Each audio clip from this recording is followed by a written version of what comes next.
The Graffiti Gang, a short story by Paul McCann.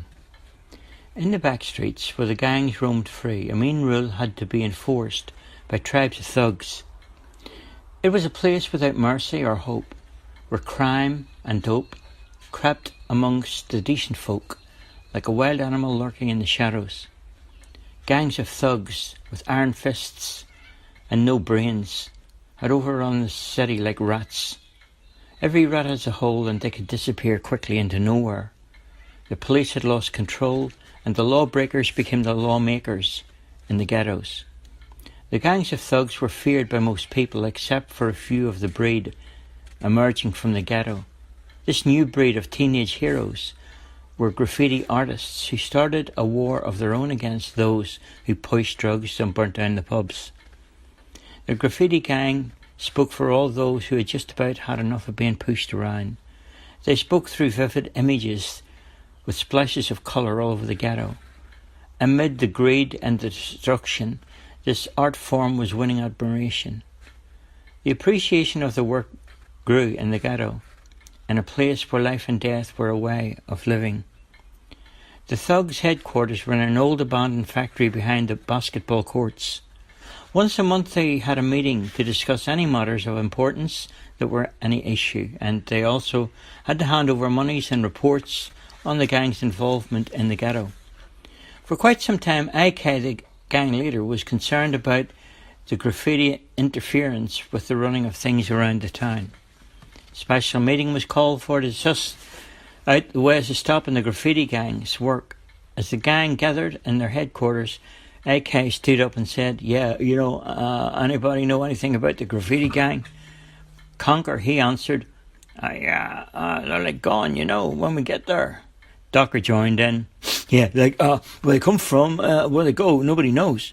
AK spoke, things are not going well for us. We've got to hit them hard.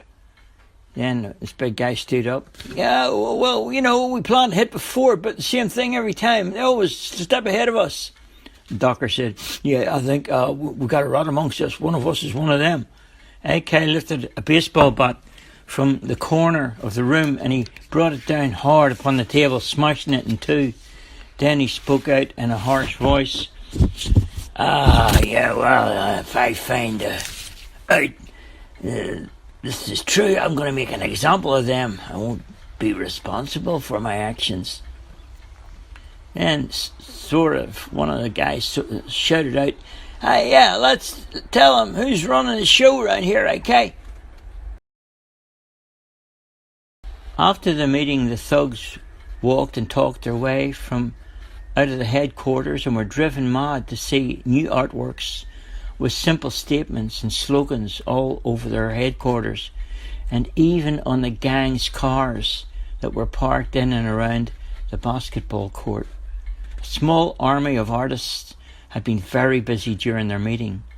The streets of the small town were deserted and once again the Graffiti Gang had disappeared into thin air. They were smart, all right, and fast as always, step ahead.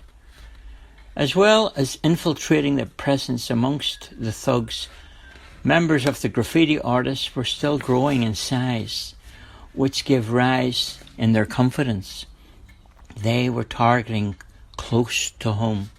So strong were they in numbers that the Graffiti Gang had to delegate leaders to take various sections of the city and claim it as their territory. These leaders had small armies of artists to work with. They were armed with professional equipment and could complete huge murals in a very short time. The thugs tried to destroy the murals and graffiti by blackening them out, but as soon as they were covered, a new mural would suddenly appear in its place. From every corner of the city, new artworks were appearing on gable walls in the open where they could be seen by everyone. The messages were vivid and clear. They had complex artworks of life in the ghetto alongside landscapes and seascapes, with the words peace and hope engraved into each of the scenes.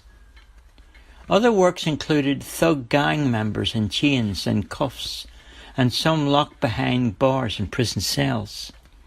These pictures included the thugs' names with the words "No Glory Here" engraved into the work. The gang was popular, and before long, journalists and cameramen appeared to run a special on ghetto art. There were TV crews and tourists now arriving frequently, which gave more publicity to the cause. A positive effect was rubbing off all around the city. The grip of fear was leaving. Slowly the tide was turning, and even the police ventured back into the back streets. The thugs were on the run. The Graffiti Gang were all out now to expose names and addresses of their victims on gable walls. The new murals were extreme in the shame game, and this new technique was paying off. Dividends were being shown as gang members were being confronted. They were now looking at themselves and pictures, and the things that they had been guilty of was becoming public awareness all over the city. More images of the thugs and their victims became a deadly weapon in the hands of the Graffiti Gang. Other murals began to show up the thugs for what they were really worth. Life in the ghetto was now less of a struggle, as shop owners refused to be harassed and stood up to the thugs who demanded protection money. Parents performed vigilante groups to protect the district at night time. Teenage crime was decreasing, and after a long hard battle, the Graffiti Gang made their mark in life. That's the end of the story.